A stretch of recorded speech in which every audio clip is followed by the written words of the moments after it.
With a landslide victory in the party election, KP Sharma Oli has managed to retain his power in the main opposition CPN-UML.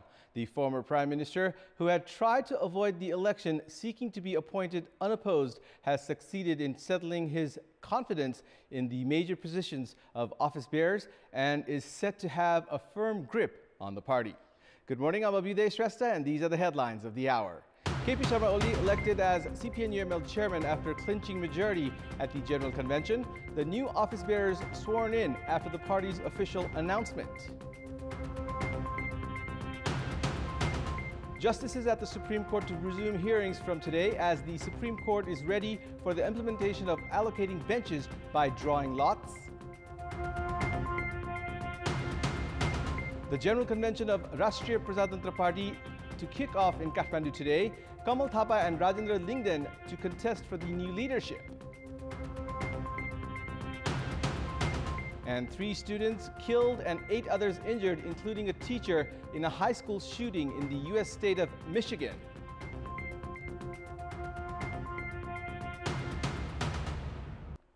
KP Sharma Oli has been appointed as the chairperson of the main opposition CPN-UML.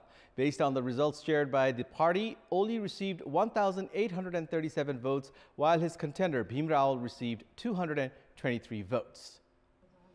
All the elected office bearers were sworn in after the official announcement of the results. Oli was first elected as party chairman back in 2014 through the party's 9th General Convention. He went on to continue leading the party after the unification with CPN Maoist Center in 2018. Oli had aspired to become the chairman unopposed during the 10th General Convention. However, leader Bhim Rao put forth his aspiration. Oli had proposed for the Central Committee himself, however, was opposed by several leaders, resulting in the election.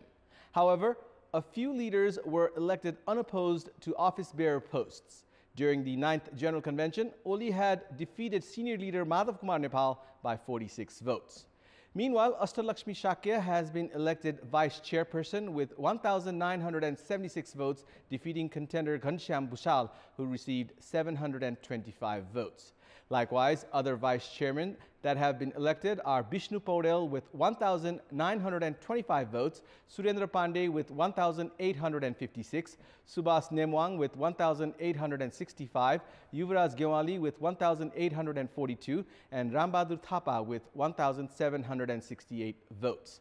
Meanwhile, the first Central Committee meeting of the party held yesterday evening decided to expand the Politburo and standing committees of the party in the next Central Committee meeting called for 11th of December. Protesting justices of the Supreme Court who have been boycotting the hearings for almost 1 month, raising questions on the role of Chief Justice Cholendra Samsher Rana, are to return to benches from today. Justices will begin hearings from today with the implementation of drawing lots to allocate benches as decided by the full court meeting of the Supreme Court last week. This will be the first time such a practice will be adopted in the Supreme Court's judicial history. The Chief Justice had the sole right to assign benches earlier. The decision of the full court meeting was published in the National Gazette Monday. Meanwhile, agitating law practitioners have decided to continue with their protest program demanding for the resignation of Chief Justice Rana. The General Convention of Rashtriya Prajatantra Party is to kick off from today. The General Convention, scheduled to be held in Kathmandu, will choose a leadership for the next 5 years. Voting for the Central Committee members and office bearers, except for the chairman, will be conducted through electronic voting system. There are 3 chairmen in Rashtriya Prajatantra Party at the moment. Rashtriya Prajatantra Party, led by Chairman Kamal Thapa, Pashupati Shamsher Rana, and Prakash Chandra Lohani, will now have a new chairman and a new working committee from the General Convention. Kamal Thapa and Rajendra Lingden have announced their candidacy for the post of chairman. Kamal Thapa has the support of Pashupati Shamsher Rana, while Rajendra Lingden is supported by Prakash Chandra Lohani. Rashtriya Prajatantra Party is about to hold the election by amending the party statute and selecting 149 members through election from the 199 Central Working Committee members. Likewise, 50 other members will be chosen by the chairman. The party statute is being amended to elect new office bearers with 1 chairman, 3 vice chairmen, including 1 woman, and 3 general secretaries, including 1 woman, from the General Convention. The proposal to elect 149 members of the party through voting is also included in the party statute. The construction of the mid-hill and postal highways is certain to be delayed due to what analysts point out, government's indifference. The construction of the double-lane road under the mid-hill highway from Chio Banjang of Pasthar in the east to Jhula Ghat of Baitari in the west has been limited to 58% so far in 13 years. The project cost, which was initially estimated at 33.36 billion rupees, has now risen to 84.33 billion rupees. Likewise, 47 bridges out of the total 137 are yet to be constructed. According to the Ministry of Fiscal Infrastructure and Transport, the remaining 42% of the project is unlikely to be completed despite the government target of completing them by the end of this fiscal year. Meanwhile, the government is preparing to extend the date for the completion of the 1,792-kilometer-long postal highway, which was initially scheduled to be complete by the end of the current fiscal year.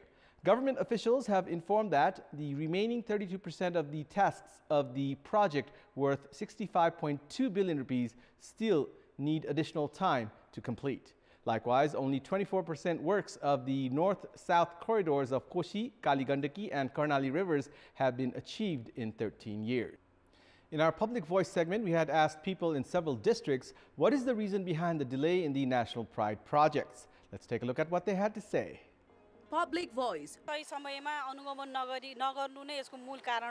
खालको ठेगाना दिनु पर्यो कन्ट्याक्टहरु नेताहरुको कमिसनहरु ठेकेदार कम्पनीहरुको एउटा लापरवाही स्थिरता सरकार नभएर माननीय विधायक र मन्त्रीहरु स्वयं आफै ठेकेदार छन्.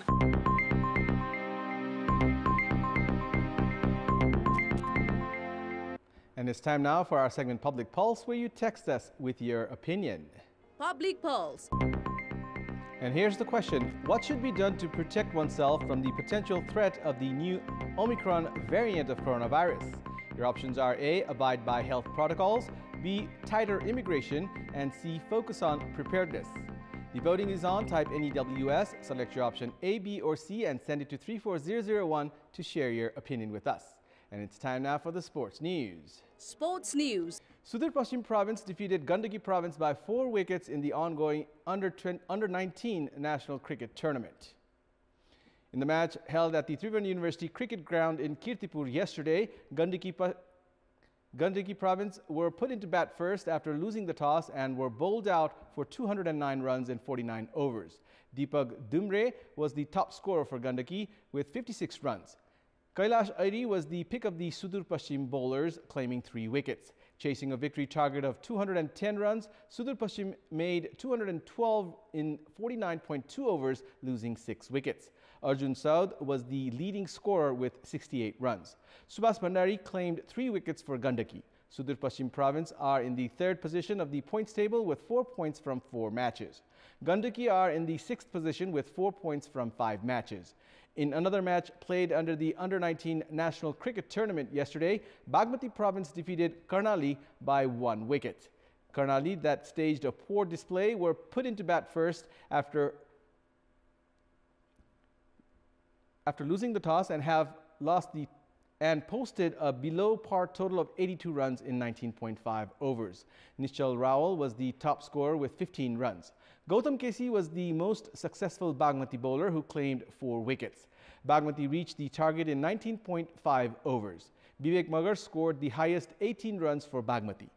Anuj Chanara was the pick of the Karnali bowlers, claiming 5 wickets. Bagmati are in the 4th position of the points table with 4 points from 5 matches.